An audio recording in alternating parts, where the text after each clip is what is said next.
I stared at her like she was some kind of alien life form, while my mind digested what she'd said to me over dinner. She waited until the freshly baked apple pie was cut, and then she stunned me. There is no easy way for me to do this, so I'll get right down to business. The kids are gone. I've been a damn good wife, mother, and homemaker for the last 24 years. I put you, the kids, and the house first and decided it was time to do something for myself. I'm 45 and I'm still reasonably attractive. I need to do it while I still have the goods. I love you, and you know it. But this is something I've wanted to do for almost 15 years now, and I've resigned myself to the fact that you won't join me and be a part of it. I hate to see 24 good years go to waste, but if you want a divorce over this, I'll just have to live with it. I have a date Friday night, so unless you want to heat up leftovers for dinner, you'll have to eat out. I just sat there looking at her until she said, "Say something, Rob." I shrugged and said, "Good luck." "Good luck? What do you mean by that?" "Good luck in your new life, and since you're no longer in mine, I don't want you in my bedroom. So get out, tonight. We can share a house until it's sold. I'll call the realtor in the morning and start the process. But I'm warning you that even though we'll be living in the same house, you'd better never bring your lovers here or I might kill you both." "Sell the house? I don't want to sell the house. I love this place." "Then you'll have to find the money to buy me out. In a divorce, the property will be divided, and that means the house will be sold. We only have 2 years left before it's paid off, and our equity is about $280,000, so you'll need to raise $140,000. You can think about where to get the money as you leave the bedroom. I suggest you start right now, as I want to go to bed early. I'm going to have a busy day tomorrow. I'll talk to a realtor, hire a lawyer, and do whatever else needs to be done." "Why are you in such a hurry to do this?" "Why not? You just ended our marriage, so I don't see the need to beat around the bush. Just get on with it and do it." "But I haven't even done it yet." "It doesn't matter. The right-in-your-face attitude you just demonstrated by telling me what you're going to do told me what you think of me. Whether you sleep with your beau on Friday or not, we're still breaking up. You'd best start moving your stuff. Anything left of your stuff in the room when I go to bed will be thrown out the bedroom window. We need to discuss this, Rob." "No, there's nothing to discuss. You're a lying bitch and I don't want anything more to do with you." "I'm not a cheater." "Yes, you are, Amanda. You just told me you had a date for Friday night. Not that you were looking for him, but that you already have one. That means you were meeting and talking to another man with the intention of arranging a sexual encounter, which in my mind is the same as cheating. Now get out of my sight and start cleaning up your shit." I got up from the table and headed for my man cave, which was simultaneously our garage. While working on my latest project, a 1965 Pontiac Catalina convertible, I remembered when this nonsense started.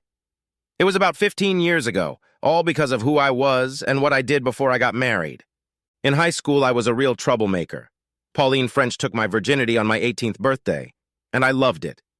So much so that I spent a lot of time looking for more and ended up sleeping with several members of the opposite sex. Well, to be fair, there were more than a few.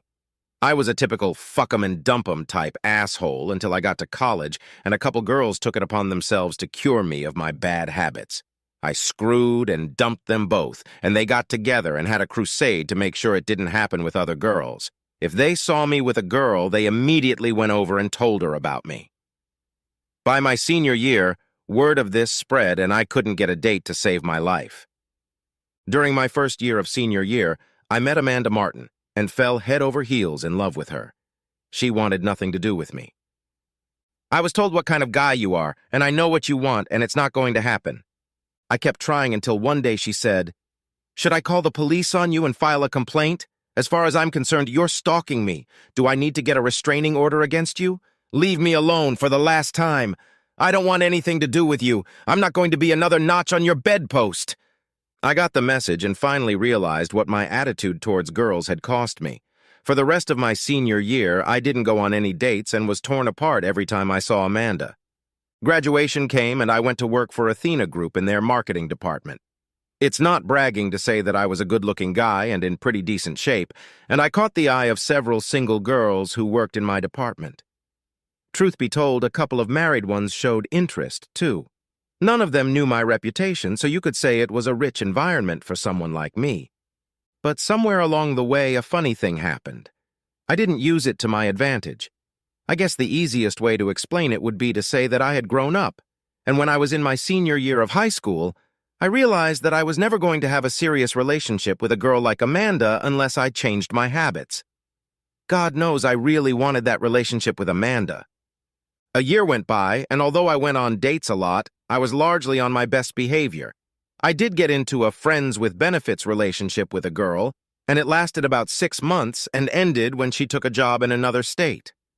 Even though I dated a lot, I had never met a girl who made me feel the way Amanda did, and that feeling was my baseline. My baseline, and what I was looking for. Honestly, I was starting to feel like I'd never find that. After working late one night, I stopped by the Purple Onion on my way home from work. I was a regular there, and by the time I sank down on a bar stool, Susie behind the bar had already put my vodka tonic on the counter. I had been there for probably half an hour when I heard a noise behind me. I heard a woman say, "Let me go," and a man's voice said, "No way in hell you're gonna stand me up, lady. Dinner, drinks, a show, and you've been teasing me all night, so there's no way you're getting away with just saying goodnight to me. Let go of me, asshole." No way, bitch. I'm gonna get you tonight. I'm usually a guy who mind my own business, but this asshole acting like this and saying shit like this out loud and in public just pisses me off. I got up, walked over to him, and told him to get his ass out of the bar. "Who's going to make me? You?" "I bet your ass." "Fuck you," he said, and came at me. I blocked the punch and hit him hard. He staggered and I hit him twice more, grabbed him, turned him around, pinned his arm, and led him out the door into the parking lot. The door didn't have a handle. It was kind of a push bar, and I pressed his body right against the push bar to open the door. His body hit the bar at the same moment he hit his face on the door, and blood came out of his nose. I walked him straight to the dumpster and then picked him up, saying, "You go with the rest of the trash," and threw him in the dumpster as I said, "If you're smart, you're not going back to the bar." I didn't go back either because my good mood was gone. I went home to my apartment, took a shower, and went to bed. It was 3 days before I stopped by the Onion again. And, as usual, Susie had my vodka tonic on the counter as I walked over to a bar stool. She walked over to the cash register and then came back and handed me an envelope. "What's this?" I asked. "When you took that asshole out of here last time, you left your money lying on the bar counter. You tip well, but not that well, so I'm putting it in the register for you." I took the envelope and put it in my pocket without looking in it. I pulled out my wallet and tossed a 20 on the bar for a drink. Susie slipped it back to me and said, "Your money is no good here tonight." "Why not?" "The lady you saved last night told me to call her and let her know when you'd be back again. I have to buy you a drink on her tab to keep you here until she gets here." "You're kidding me." "Not in the slightest. The lady wants to thank you personally." I was finishing my third vodka tonic when Susie placed a glass of white wine in front of the stool to my right, and before I could ask her what it was for, someone sat down on the stool. I looked over and my jaw dropped as Amanda Martin smiled at me and said, "Hi, Rob. It's been a while." I was so stunned to see her that I couldn't find the words. "What's the matter, Rob? You've never been a silent man." "I'm just surprised to see you after all these years. And it could have been 3 days earlier if you'd come back after you escorted Dirk out of here last night." "Did he make a pass at you?" "He was. Unfortunately, he was another one of my many mistakes. I guess I'm incapable of picking a good man." I had no idea what I could say to that, so I let it pass and asked her how she was doing, and then about what she'd been up to since she graduated. We talked for a bit, and then I asked her if she had eaten yet, but she hadn't, so I asked if she wanted to join me for dinner. By the time dessert and coffee were served, I had a date for the next night, and that date led to many others.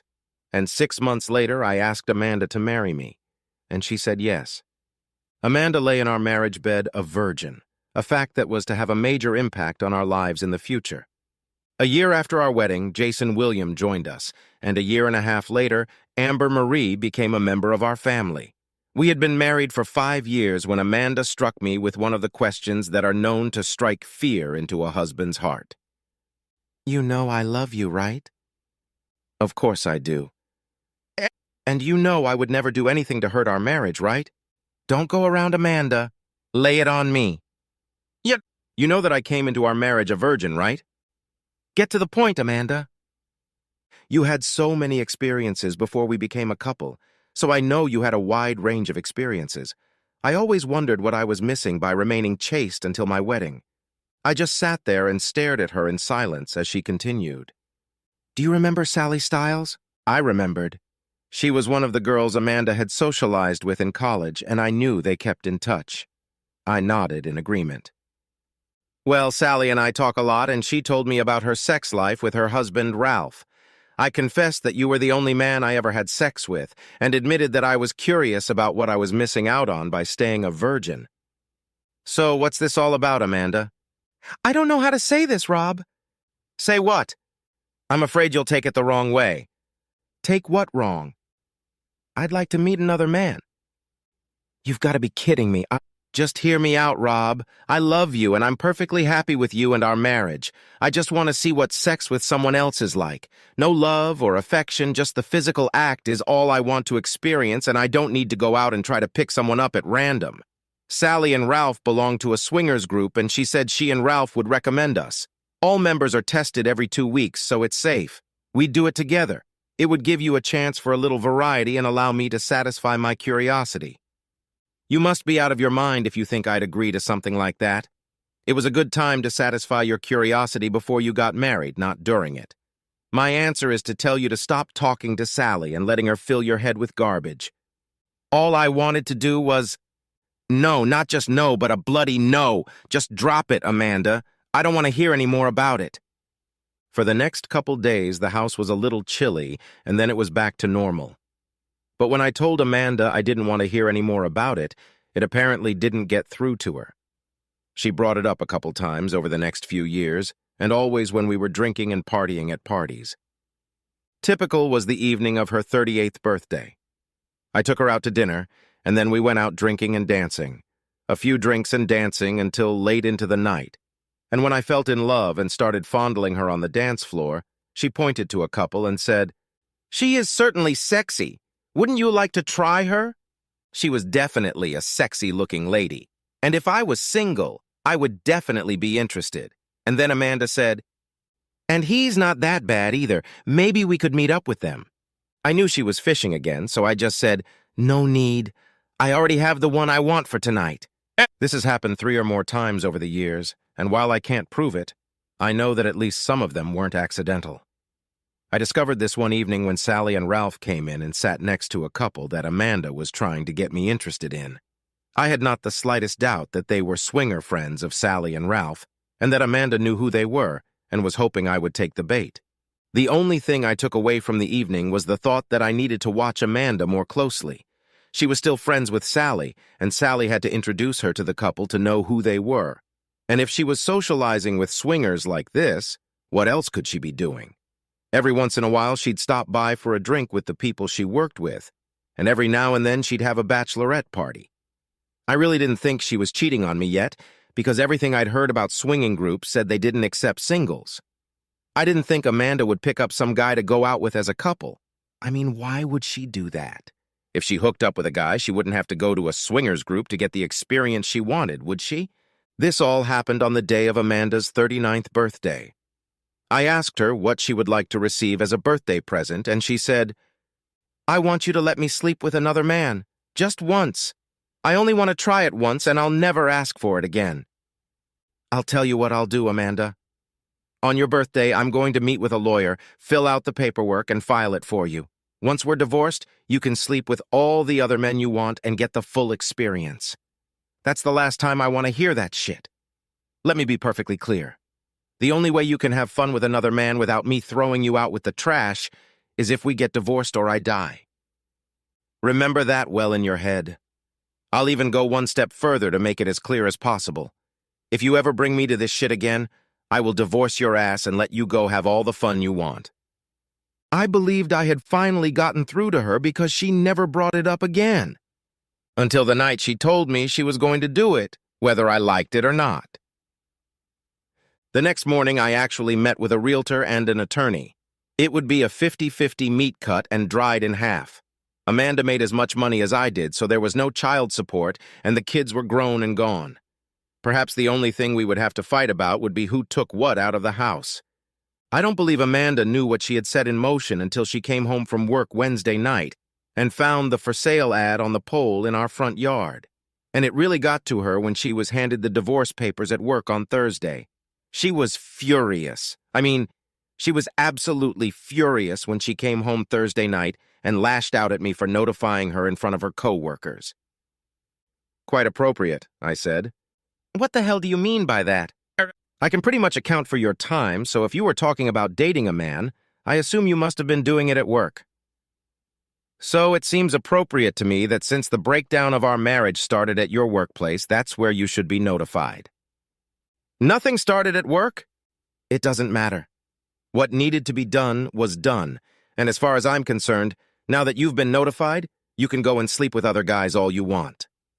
I stood up, put on my coat, and headed for the door. "Where are you going?" "To the bar. I'm going to have a few beers, play some pool, and start my new life as a bachelor." "We need to talk, Rob." "No, we don't, Amanda. You said all you needed to say when you looked me straight in the eye and told me that you were going to intentionally cheat on me and that if I didn't like it, I could file for divorce." "Well, Amanda, I didn't like it, so I filed for divorce." I left the house and headed to Bud's bar. I drank beer and played pool until 11:30 and then headed home.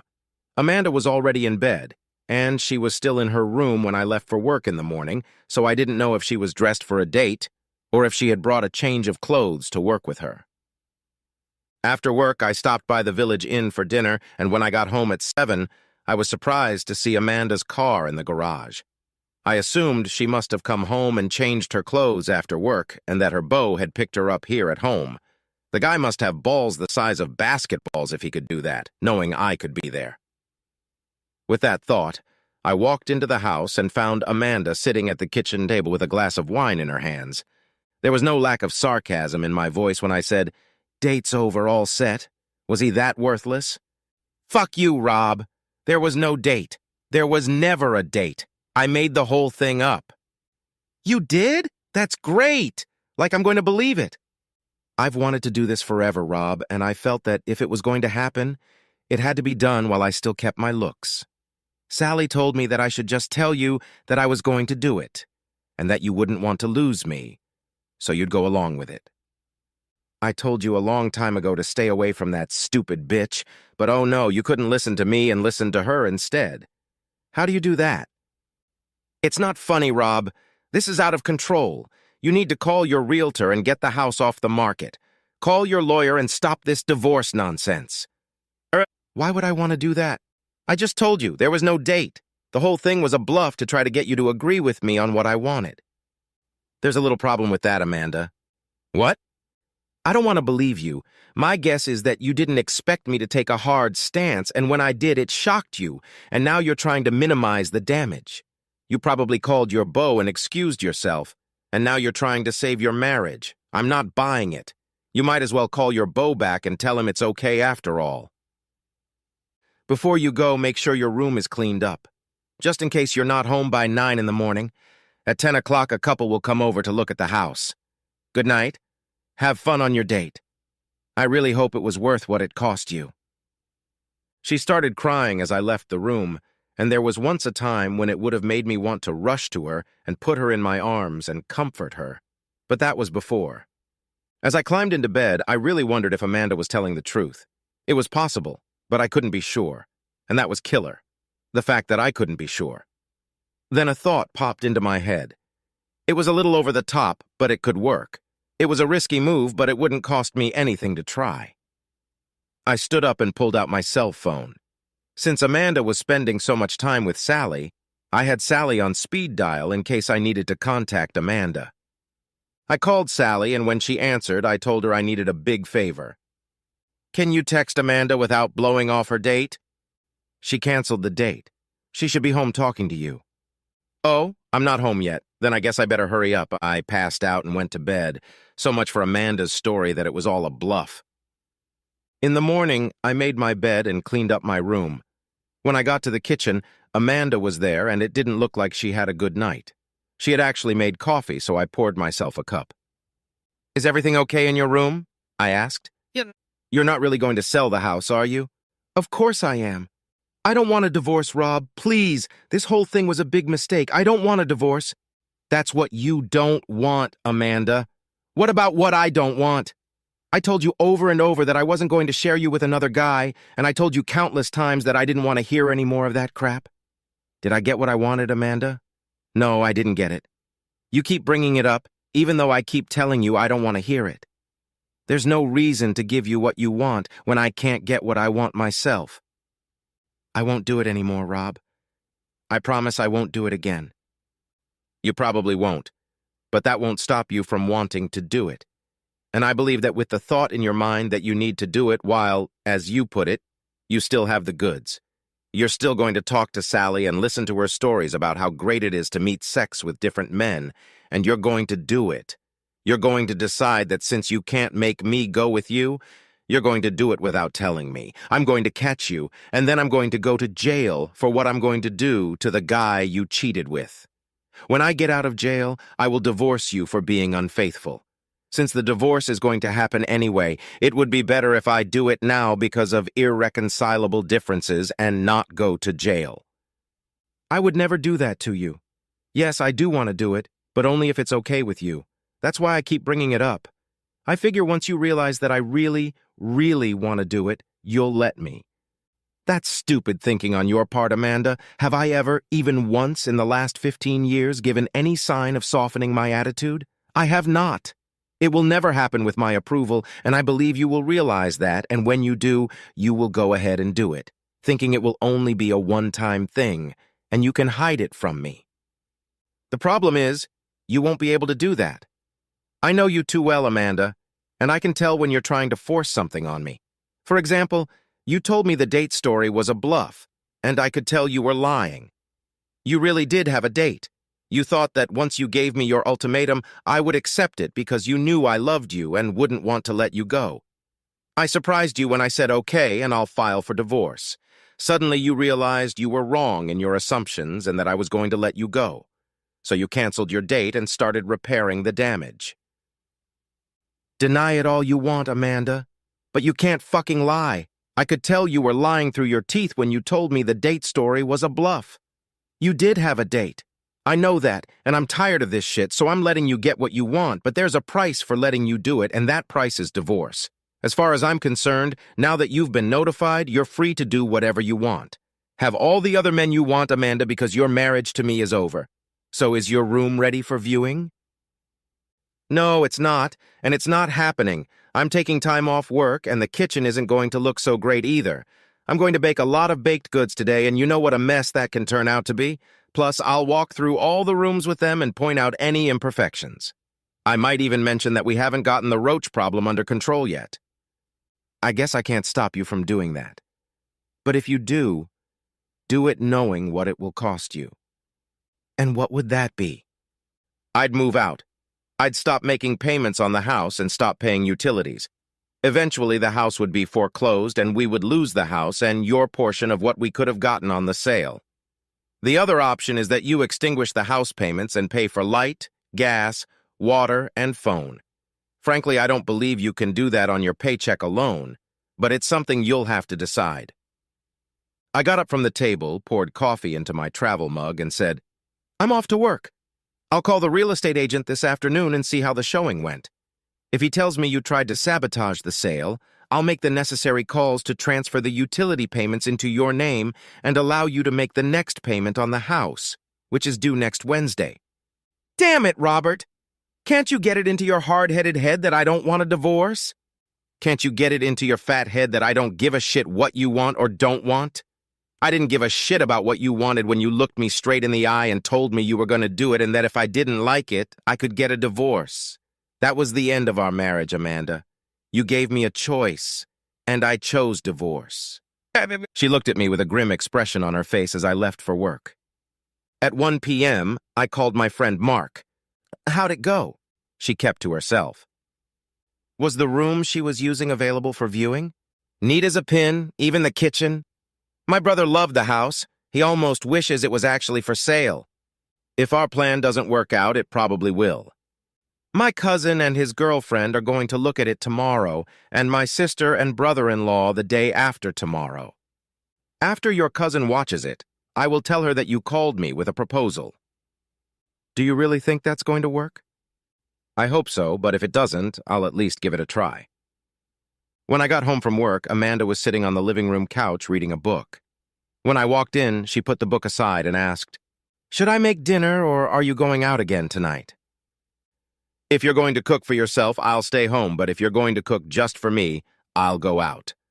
I haven't eaten anything all day, so I'll go cook something." And she got up and headed to the kitchen. While she cooked dinner, I went down to the basement and checked the recorder I had hooked up to the phone line the day Mark put up the "for sale" sign in the yard. The only interesting call was the one she made as soon as I left for work that morning.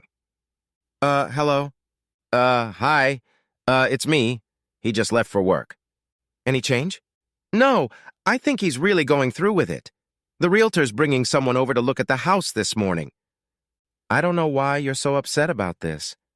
It frees you up to do what we talked about." "I don't want to do it if it's going to cost me my marriage." "I think you're all about to lose your minds. If Rob does get a divorce, you can get back together with Rudy. You almost broke his heart when you canceled the other day. He was really looking forward to taking you to the meeting. There were a couple other guys there who were also disappointed when you didn't show up. Not as disappointed as I was when our plan didn't work out. You assured me that Rob would rather give up than lose me. And I don't understand that at all. The man loves you. Everyone knows he worships the ground you walk on. He should have given in to your ultimatum." "Well, he didn't, and now I can't even get him to talk to me." "Yeah, given the tough stance he's taking, what could you say?" "I don't know, but there must be something I can say or do that will make him put a stop to it." "I hate to say it, but the only thing I can see that will work is that you promise him that this issue will never come up again. The way things are going, I don't think he'll believe me. He doesn't believe a word I say. He says he knows I lied when I told him the date story was just a bluff." "Oh, crap!" "What?" "He knows you lied because he called me and asked if I could give you a message without interfering with your date, and I told him you canceled the date to be home and talk to him." "Oh my God, what am I supposed to do now?" "I don't know if there's anything you can do, girl." "Don't say that! I can't lose Rob, I just can't! Why not? Once you're free of him, you can have all the experiences you want. Besides Rudy, I know half a dozen guys we could set you up with." "I thought you were my friend Sally, but I guess I'm wrong. It seems your only interest in me is that you have someone you can set up your single friends with who want to join your swinging group. It's not going to be me, Sally. Not ever. Not without Rob's consent, and I've finally come to terms with the fact that it's just not going to happen. He would never agree to it. Goodbye, Sally." I rewound the recorder and went back upstairs. I watched the evening news until Amanda called me in for dinner.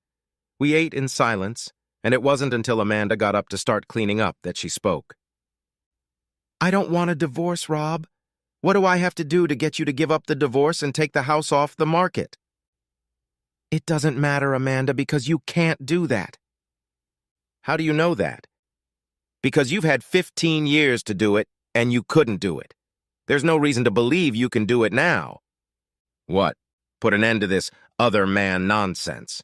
The problem we face now is that you might have promised me you would do it, but I don't trust your word anymore. I can't help but trust that even if you promise to back out and a situation arises that leads you to believe you can do it and get away with it, you will go ahead and do it. I'll always remember you saying that you should have done it while you were still keeping your looks.